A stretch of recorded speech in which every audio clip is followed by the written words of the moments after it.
Hello, everybody. It's Jane Johnston with the Bar Hill Group at Remax Camosun. It is May 4th. May the 4th be with you. How are you, Jen? I'm good. How are you? Good. This is Jennifer Lowe. She is with the Modern Mortgage Group and Dominion Lending, obviously. So, I just went over the stats, and what I'm seeing right now, I'll actually show you. What I'm seeing is that the stats for this past week have just gone crazy. So the list to sale ratio is new listings 259, pending sales, so that's reported sales, is 244. What are you seeing with your buyers going on right now?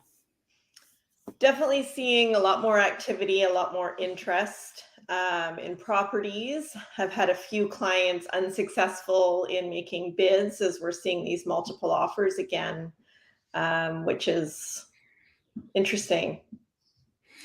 And how many, like a percentage of clients, how many are going into multiple offers?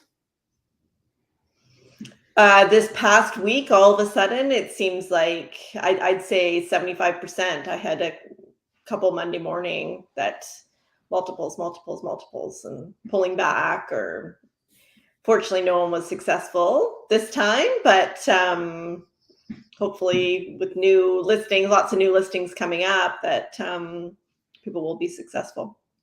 So let's just talk about getting people prepared for the offer situation right now. I mean, when I call this a flip in the market, when something happens like that all of a sudden, and really it has to do with the client being really flexible. So the buyer being flexible in terms of the dates that they can provide for the seller, because if they can match the seller's dates, they may save the seller a lot of money. Should they be selling before they buy? That's a question I'm starting to get now too, because if they sell, then there's more flexibility in when they can purchase. Yes. What are the steps that people go through? So, like, for instance, I use you as a mortgage broker. I had somebody the other day ready to write an offer. What I do is I contact you and I say, how many days do they need to remove subjects? And it depends on what their situation is, right? Yes. Yeah. So when I'm letting you know that, so the steps that I go through is when I meet with a client, we do an introduction. I find out a little bit about their situation. There's sort of three main things that go into getting approved for a mortgage. It's client's credit. If there's any challenges with that, we always want to do a credit check to determine if we can have them pre-approved or not, because people never know. I use the example of myself having an $8 library charge years ago that went to collection that I had no idea. Oh my God. $8. So things like that, you just don't know. So credit check is very important. The next thing is income.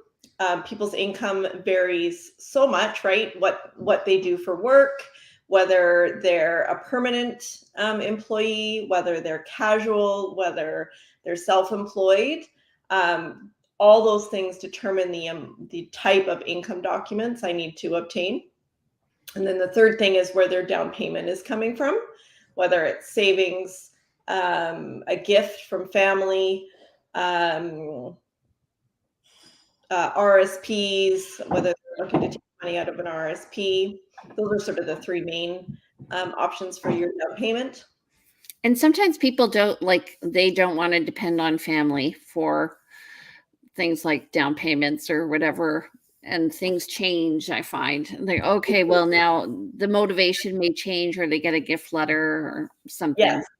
And then all of a sudden the family's able to help out, or they want to help out more than they originally said they would help out.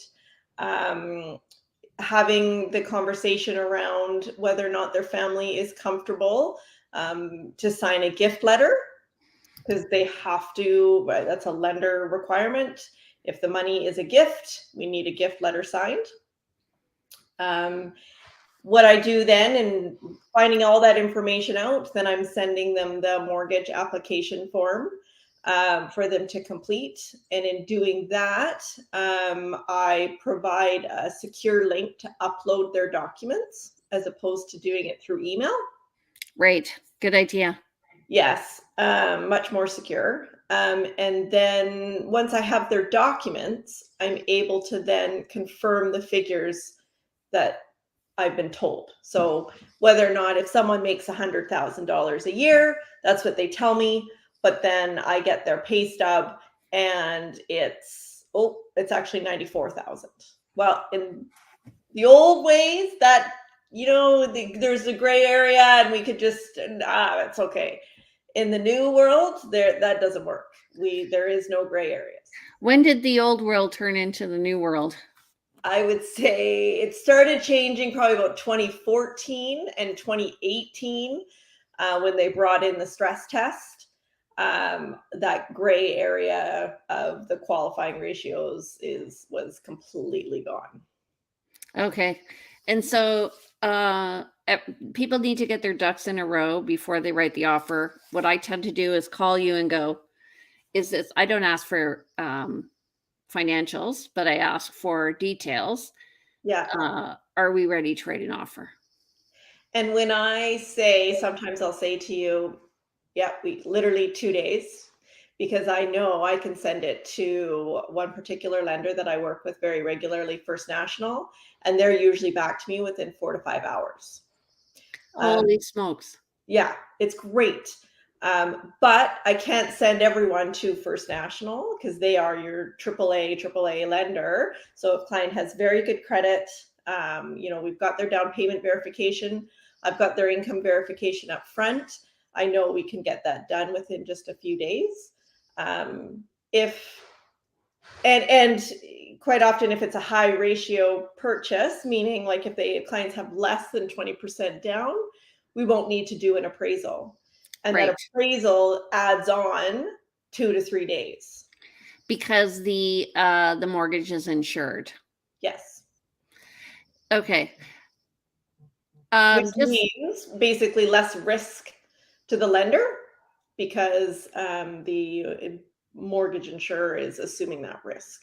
Has the failure of banks in the US affected anything in Canada? They affected interest rates significantly. Our bond rate, the bond market was affected, which then has dropped our 5-year fixed rate down to like 4.39 to 4.59. Mm-hmm. Good. And are you requalifying people now? Yes. Yep. Definitely going through those original pre-approvals that I did 6 months ago, 3 to 6 months ago, and checking in with them to let them know that their purchase price has, potential purchase price has increased. Okay, so somebody has met with you. They've been introduced to you by the broker or realtor. You have gone through the applications. They've submitted everything. They're ready to go. And the realtor or the buyer calls you and says, or sends you a text at midnight on Saturday. Not me. Who is that? You're the only one that I'm okay with that. Okay, we're writing an offer. Are we ready to go? Yes. Okay. How many days do I need? 3 days. Okay, then what? We send you a copy of the accepted offer. Yes. And the MLS sheet. Yes. And then you send it to the preferred lenders. Do you send it more to one lender? Usually not. I choose. Yeah, you're pre-shopping Yes. before. That's something that I have to admit I'm not very good at explaining because I have it all in my head of I know where having been doing this for many years now, I know where I want to go or where the best likely lender is going Acceptance. to approve this. I mean, lots of mortgage brokers like to say that they work with 40 plus lenders, but there's no way you can know all the ins and outs of those 40 lenders that, and have relationships with the person at the other end of the computer. So honestly, I like to work with, I've got my top 10 lenders that I work with very regularly, that I work with the underwriter. I like the underwriter. They like me. So things work seamlessly. Right. So like you have your A lenders, your B lenders, and you have your like where the buyer qualifies, then Yes. you're like plugging them into the Yeah. specific lender. I know exactly what you mean. Yeah. Basically, there's three banks that I work with regularly, two credit unions, and then I'd say four or five monoline lenders they're called, and they're basically non-bank lenders only accessible by mortgage brokers. Okay. Would that be like ICICI? Yep. Or First National is the biggest one across Canada. MCAP, RMG. The advantage to the monoline lenders is that quite often they have better fine print than the major banks, especially when considering fixed rate mortgages, which is what a lot of people are considering now. So I say to people, I'm your advocate for you as a realtor purchasing the property with the seller and the listing agent, and you're the advocate with the underwriter. Yes, exactly. And that's why it's important to have a local mortgage broker who knows the product, right? Like who knows what's going on with the market here, not have a broker from Ontario or Nova Scotia who, Technically, that's not allowed either. Like your mortgage brokers are licensed in the province that, in one particular province. That's something that's really been cracked down on now in the most recent year, I'd say, as well. what about with if they have a broker from a bank? So like a mortgage specialist or whatever. So I found this is one of those horror stories. Tell A, me. a bank that shall not be named with three letters, starting with R. They had a mortgage arranged through, and this is actually partially the buyer's fault, through Winnipeg. And they ended up not getting their financing in time. And Mhm. the listing realtor told me to go stuff it. And I was like, listen, like what half a buyer, what happened was it turned out that this buyer ended up having an extra property that nobody knew about that he Oh, owned full out and that he was getting rent on. yeah. And anyway, so I ended up calling you Yes. and we ended up getting the mortgage through. But Yes. what happened was, listen, this is just explaining why full disclosure is absolutely necessary. It all comes out. So he owned a property with his sister in, I think it was Winnipeg. Mhm. And and the bank just shut me down. And because they were a couple hours difference, the person just left at the end of the day and didn't tell me whether or not we could actually remove the financing. So we had to renegotiate the whole offer. Right. That was a Friday night. I remember I was walking my dog. Talking to you, going, "Okay, let's make this happen." Yeah, so anyway, 2 months later, we ended up with this client in the property. The other thing is there are lots of things that affect buyers that we don't realize. For instance, self-managed stratas, lenders don't like that. Mhm. How do we cope with Yes. that on your end? Well, that's where I'm looking at different lenders. There, it, you that one point right there, self-managed strata. there's so many things that clients don't necessarily realize that goes into choosing the right lender. Property details, self-managed strata, my mind's drawing a blank, age of the property, rental, if there's a suite. Multiple lenders look at rental income differently. Also, they look at insurance, right? Building insurance. Yes. That's Yes. becoming more of an issue. Yes, it is. Yeah, and the type of insurance that's required. Yeah. Yeah. And the deductibles. Right. Yeah. Yeah. So there are some buildings, people, where you have to have $100,000 down in order for your deductible for like if your water tank bursts in a condo.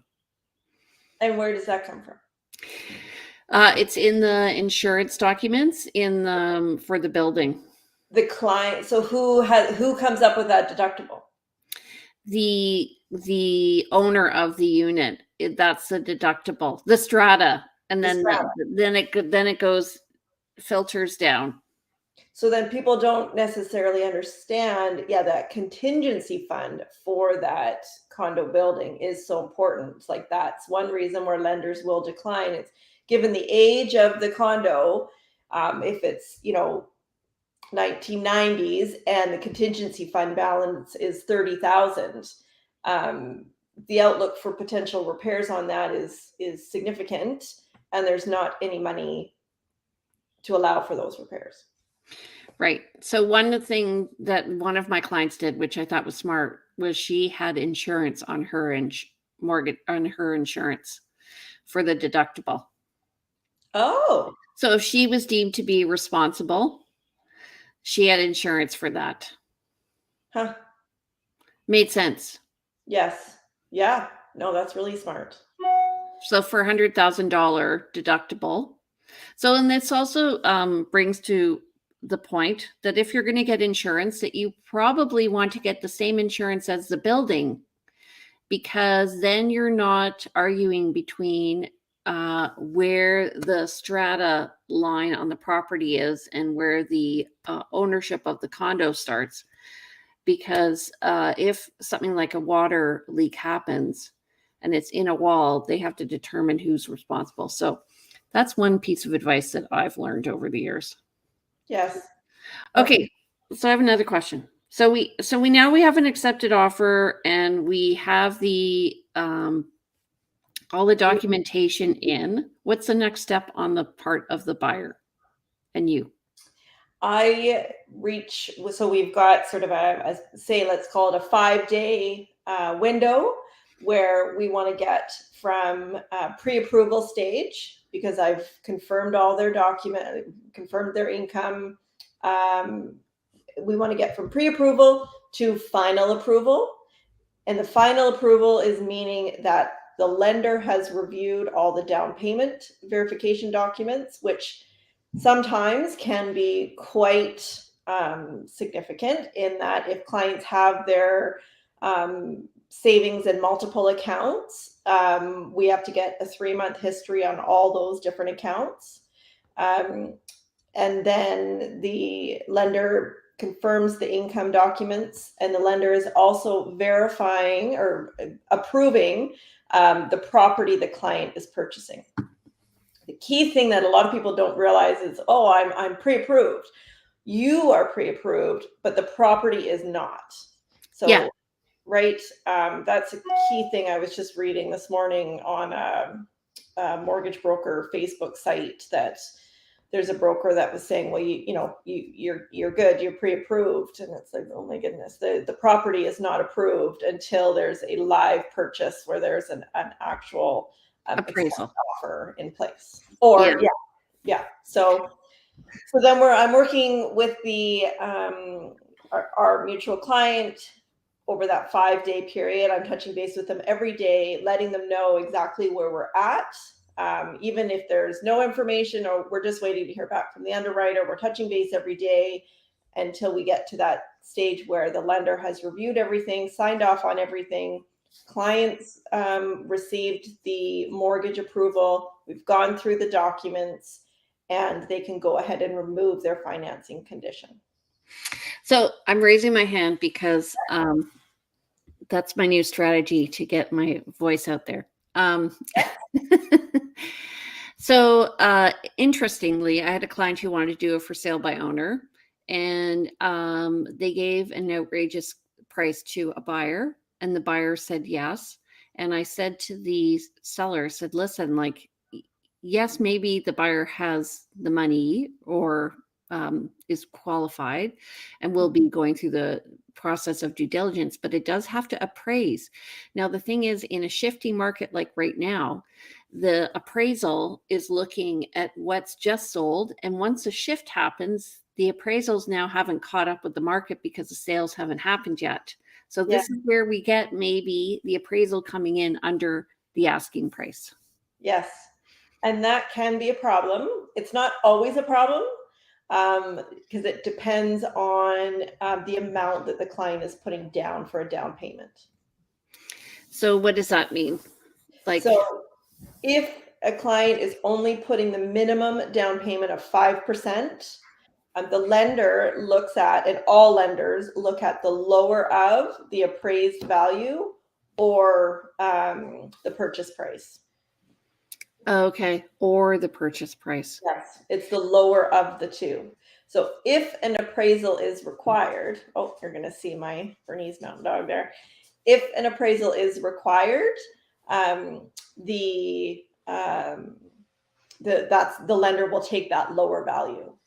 And what can happen, or what happened a few years ago, that the CMHC, the mortgage default insurer, their system of determining the appraised value or determining the valuation of properties hadn't caught up to the market. So we were needing to do all these appraisals for high ratio purchases when normally we would never have to do that, and they were coming in light. Yeah.